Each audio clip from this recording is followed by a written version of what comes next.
Good morning students. बेटा आज हम एंडोक्राइन सिस्टम का नेक्स्ट लेक्चर डिस्कस करेंगे। ठीक है, इससे पहले वाले लेक्चर में हमने एंडोक्राइन सिस्टम क्या है, इसकी नीड क्या है, ठीक है, कितने प्रकार की ग्रंथियां होती हैं, हार्मोन क्या है, हार्मोन की प्रॉपर्टीज क्या है, उसके बारे में डिस्कस किया था। ठीक है, हार्मोन का मैकेनिज्म एक्शन भी हमने डिस्कस किया था। आज हम फर्स्ट एंडोक्राइन ग्लैंड का स्टडी करेंगे, वो है हाइपोथैलेमस। क्या बेटा? हाइपोथैलेमस। तो देखो हाइपोथैलेमस क्या होता है। देखो बेटा, होने को तो हाइपोथैलेमस किसका पार्ट है? नर्वस सिस्टम का पार्ट है, तंत्रिका तंत्र का पार्ट है, पर ये अंतःस्रावी तंत्र के में भी पार्टिसिपेट करता है। तो इसे क्या बोलते हैं? Super master gland. क्या बोलते हैं बेटा? Super master gland. क्यों बोलते हैं वो देखते हैं।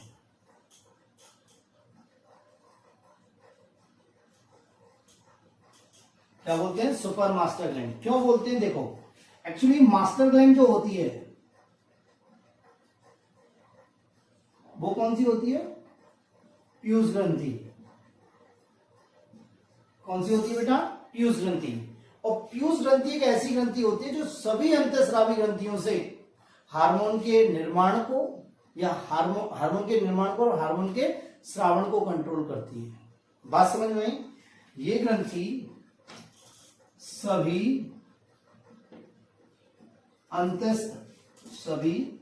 अंतःस्रावी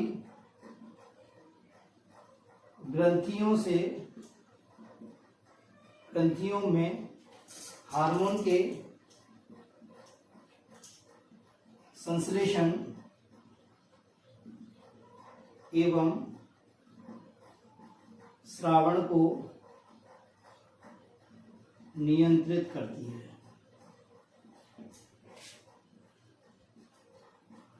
कौन करती है बेटा? ये अंतःस्रावी ग्रंथि, मतलब पीयूष ग्रंथि। क्या बेटा? पीयूष ग्रंथि। पीयूष ग्रंथि एक ऐसी ग्रंथि है जो सभी अंतःस्रावी ग्रंथियों से हार्मोन के संश्लेषण एवं स्रावण को नियंत्रित करती है। परंतु इस पीयूष ग्रंथि को भी कोई कंट्रोल करता है, तो वो कौन कंट्रोल करता है? हाइपोथैलेमस।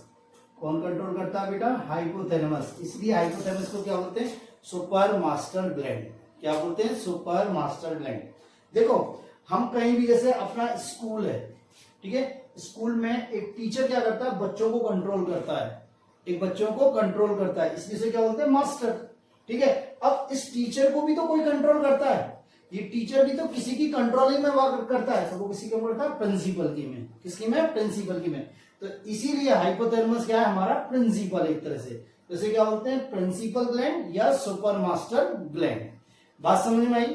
देखते बेटा, ये सुपर मास्टर ग्लैंड कहां पे उपस्थित होती है? जब ना ये सुपर मास्टर ग्लैंड अग्र मस्तिष्क के आधार पर उपस्थित होती है या डायंसेफ्लोन के आधार पर उपस्थित होती है।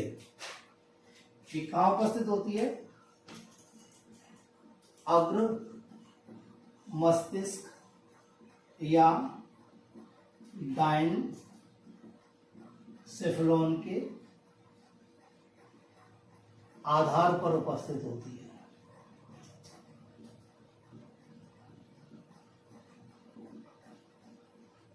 ठीक है, और उत्पत्ति में कैसी होती है? ये एक्टोडर्मल। क्या होता है? एक्टोडर्मल। उत्पत्ति में क्या होता है? एक्टोडर्मल होता है। मेरी बात समझ में? अब देखो बेटा, इस हाइपोथैलेमस ये दोनों काम कर रहा है, अंतःस्रावी ग्रंथि की तरह भी काम कर रहा है और तंत्रिका तंत्र की भी तरह कार्य कर रहा है। तो ये क्या, संयोजक कड़ी हो गई या नहीं हो गई? तो इसे क्या करते हैं? यह अंतःस्रावी तंत्र और तंत्रिका तंत्र की क्या है? संयोजक कड़ी है। तो क्या है? हाइपोथैलेमस तंत्रिका तंत्र एवं अंतःस्रावी तंत्र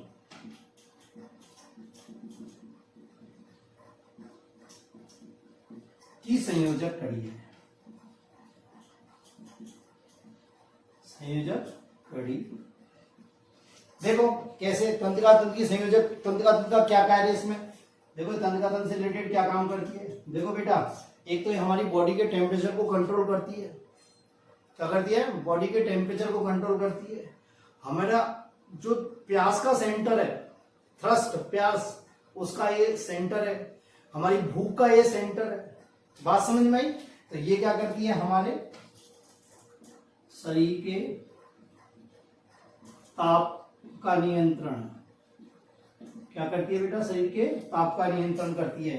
ये भूख का सेंटर है, भूख का केंद्र है। दूसरा ये प्यास का केंद्र है, प्यास का केंद्र है। ठीक है। अंतस्रावी में क्या करती है, ये क्या करती है, हमारी पीयूष ग्रंथि को क्या करती है, कंट्रोल करती है। क्या करती है, पीयूष ग्रंथि को कंट्रोल करती है।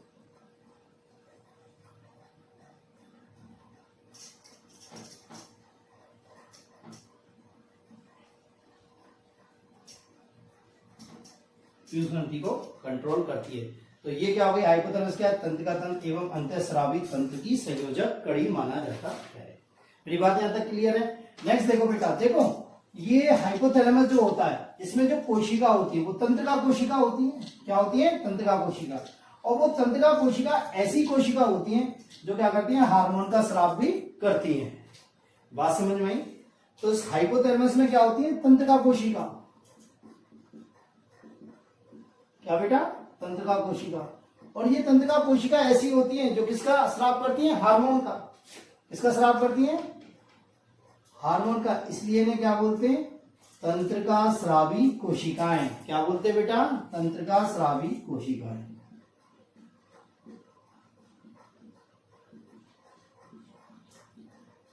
Neurosecretory cell.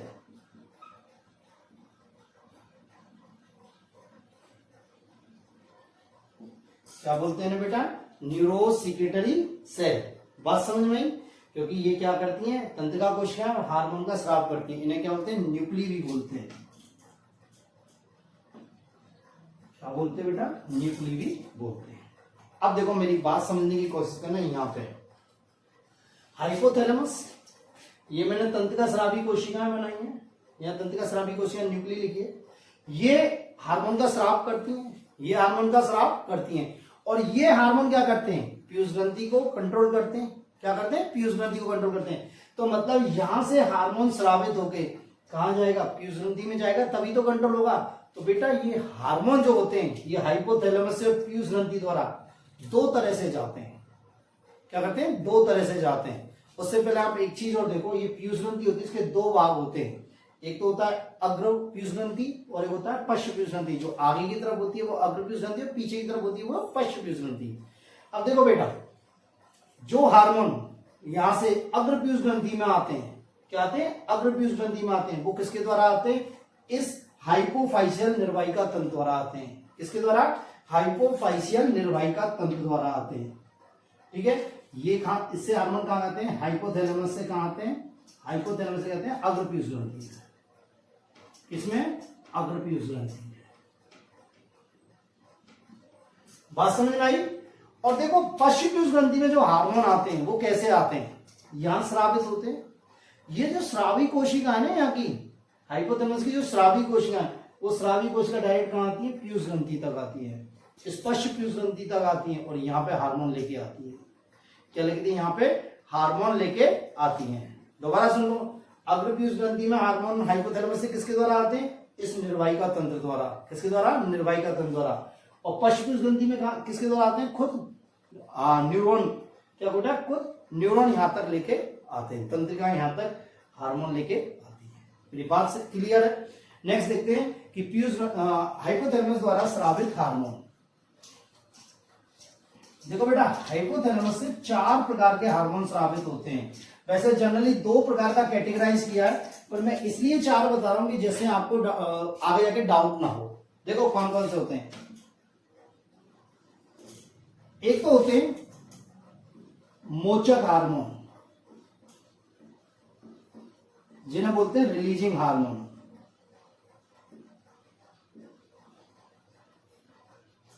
क्या बोलते हैं, रिलीजिंग हार्मोन, मोचक हार्मोन। ऐसे हार्मोन जो दूसरे हार्मोन के स्राव को बढ़ाते हैं, दूसरे हार्मोन के स्राव को बढ़ाते हैं, मतलब ये हार्मोन के स्रावण को बढ़ावाते हैं, बढ़वाते हैं, वो भी मैं समझाऊंगा। ये होते हैं मोचक हार्मोन। एक होते हैं निरोधी हार्मोन। क्या बेटा, निरोधी हार्मोन। इन्हें बोलते हैं इनहिबिटरी हार्मोन। क्या बोलते हैं बेटा, इनहिबिटरी हार्मोन। और ये क्या करते हैं, हार्मोन के स्राव को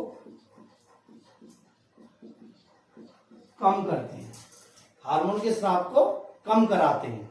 बात समझ में। और तीसरे दो हार्मोन और हैं, एक है ऑक्सीटोसिन और एक है एडीएच।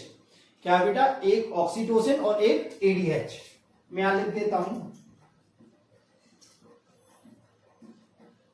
इनके बारे में अभी आपको बताऊंगा। बात समझ में। तो ये मोचक हार्मोन, रिलीजियस हार्मोन ऐसे हार्मोन होते हैं जो क्या करते हैं, पीयूष ग्रंथि पर कार्य करते हैं और दूसरी ग्रंथियों से हार्मोन के स्राव को बढ़वाते हैं, वो अभी मैं बताऊंगा।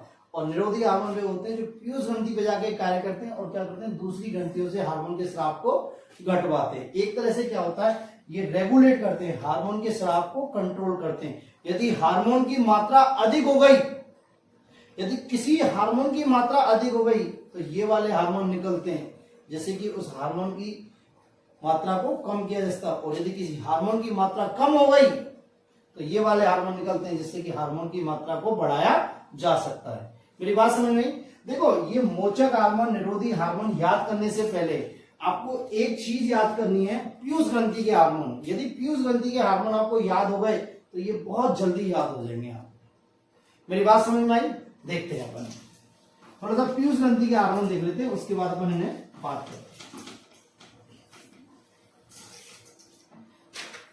देखो बेटा, पीयूष ग्रंथि से कौन कौन से हार्मोन निकलते हैं जनरली। देखो, एक तो निकलता है ग्रोथ हार्मोन, वृद्धि हार्मोन। क्या होता है बेटा, वृद्धि हार्मोन।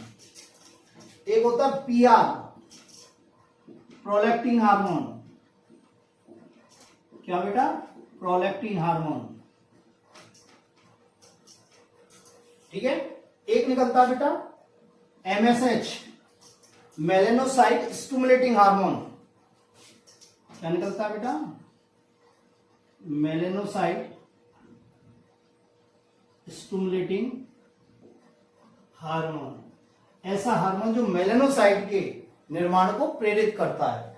और कौन सा होता है, टीएसएच, थायराइड स्टिमुलेटिंग हार्मोन। क्या बेटा, thyroid stimulating hormone.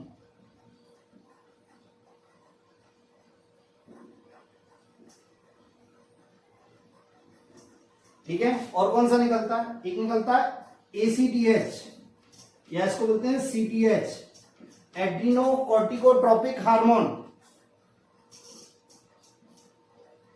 Adreno corticotropic hormone. ठीक है। और क्या निकलता है, एक निकलता है एफएसएच, फॉलिक्यूलर स्टिमुलेटिंग हार्मोन।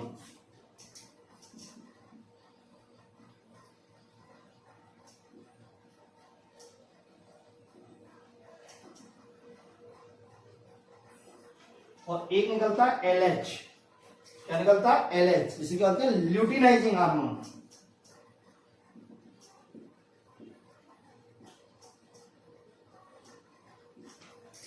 क्या बेटा, ल्यूटिनाइजिंग हार्मोन।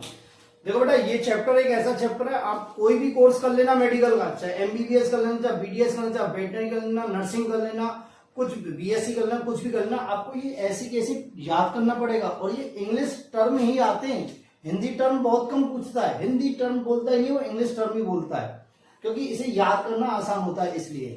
ठीक है। तो ये कितने हार्मोन है, 6 हार्मोन है, 1 2 3 4 5 6 और 7।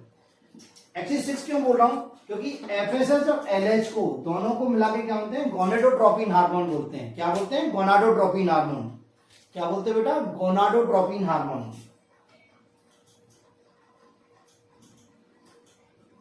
Tropine hormone. और इसे किससे इंडिकेट करते हैं, जीएन से। इससे बेटा, जीएन से।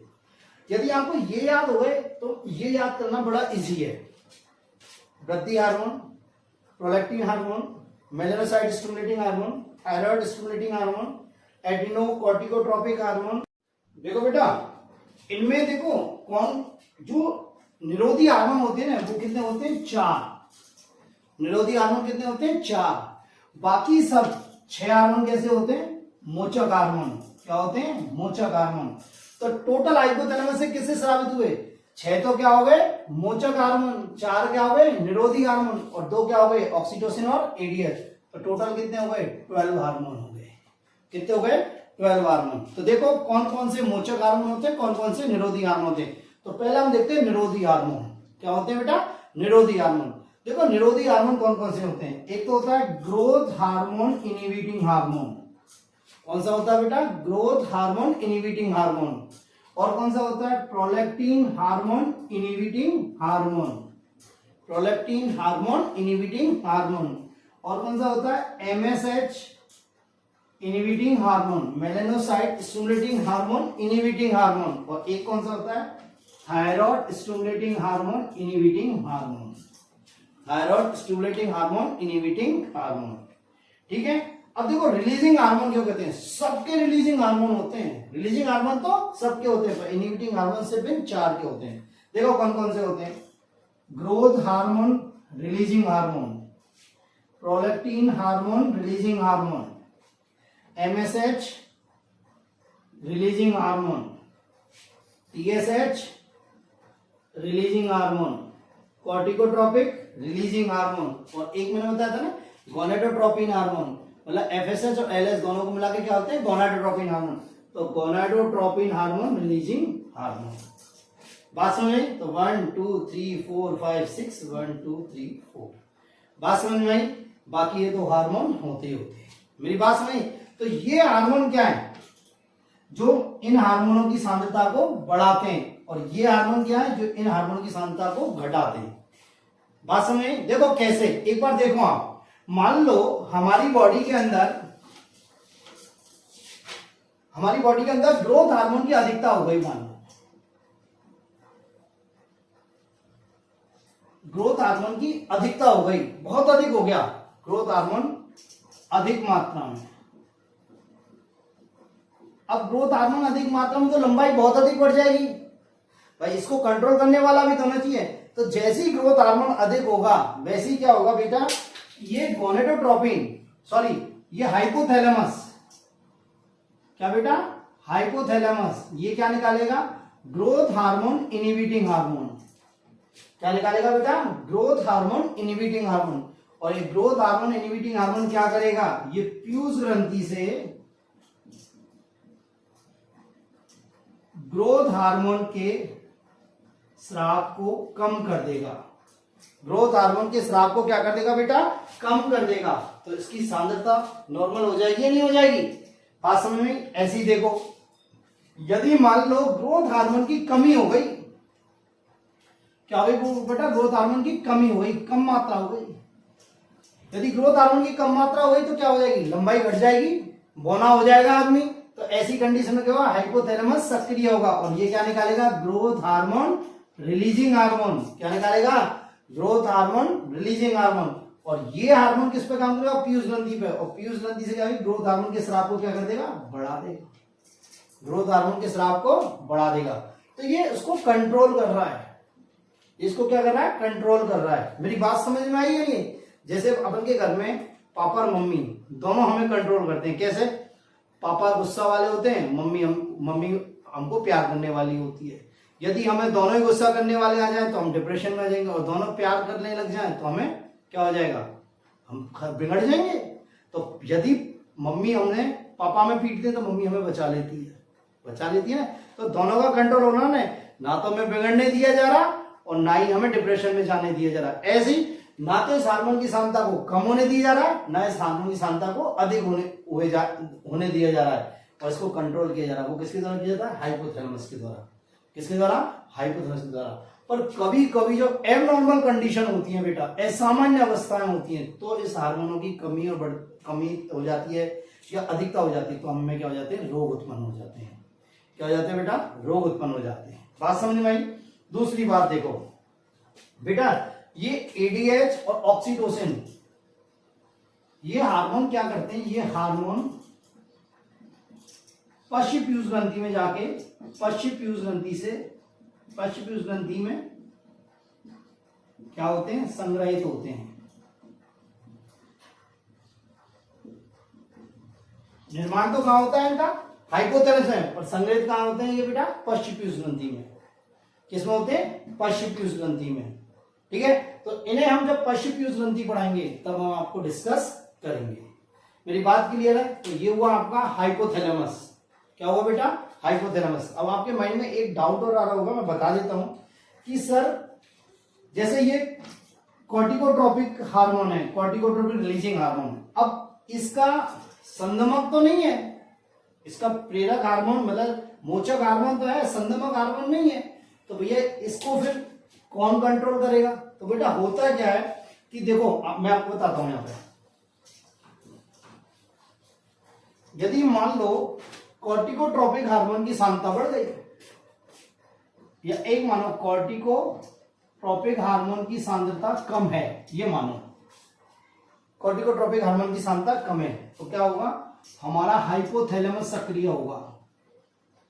क्या होगा बेटा? हाइपोथैलेमस सक्रिय होगा, और ये क्या निकालेगा? कॉर्टिकोट्रोपिक रिलीजिंग हार्मोन। क्या निकालेगा? कॉर्टिकोट्रोपिक रिलीजिंग हार्मोन। और ये क्या करेगा? पीयूष ग्रंथि पर कार्य करेगा। क्या करेगा? पीयूष ग्रंथि पर कार्य करेगा। पीयूष ग्रंथि पर कार्य करेगा तो क्या निकलेगा यहां से? कॉर्टिकोट्रोपिक रिलीजिंग हार्मोन। क्या निकलेगा? कॉर्टिकोट्रोपिक रिलीजिंग हार्मोन। और ये कॉर्टिकोट्रोपिक रिलीजिंग हार्मोन किसके स्राव को बढ़ाएगा? इसके। तो क्या करेगा? कॉर्टिकोट्रोपिन के, कॉर्टिकोट्रोपिक हार्मोन के स्राव को बढ़ाएगा। कॉर्टिकोट्रोपिक हार्मोन के स्राव को बढ़ाएगा। अब देखो बेटा, भाई बढ़ता जाएगा, पर इसका कोई निरोधी तो है नहीं है। पर क्या होगा? जब इसकी अत्यधिक कंसंट्रेशन हो जाएगी, अत्यधिक सांद्रता हो जाएगी, क्या हो जाएगी बेटा? अत्यधिक सांद्रता हो जाएगी, तो ये स्वतः ही इस हाइपोथैलेमस को क्या कर देगा? निष्क्रिय कर देगा। अत्यधिक सांद्रता होने पर, अधिक सांद्रता होने पर, अधिक सांद्रता होने पर ये स्वतः ही क्या करेगा? इस हाइपोथैलेमस को क्या कर देगा? संदमित कर देगा। तो हाइपोथैलेमस संदमित हो गया तो ये हार्मोन नहीं निकलेगा, तो ये क्रिया नीचे मतलब बंद होती चली जाएगी। तो इस मैकेनिज्म को क्या बोलते हैं? Feedback mechanism. Feedback mechanism. इस वाली को स्पेसिफिक क्या बोलते हैं? Feedback mechanism. मेरी बात समझ में आई? बाकी का है पिट्यूटरी ग्लैंड, जो हम कल डिस्कस करेंगे। मास्टर ग्लैंड को हम कल डिस्कस करेंगे। आज के लिए इतना ही। थैंक यू बेटा।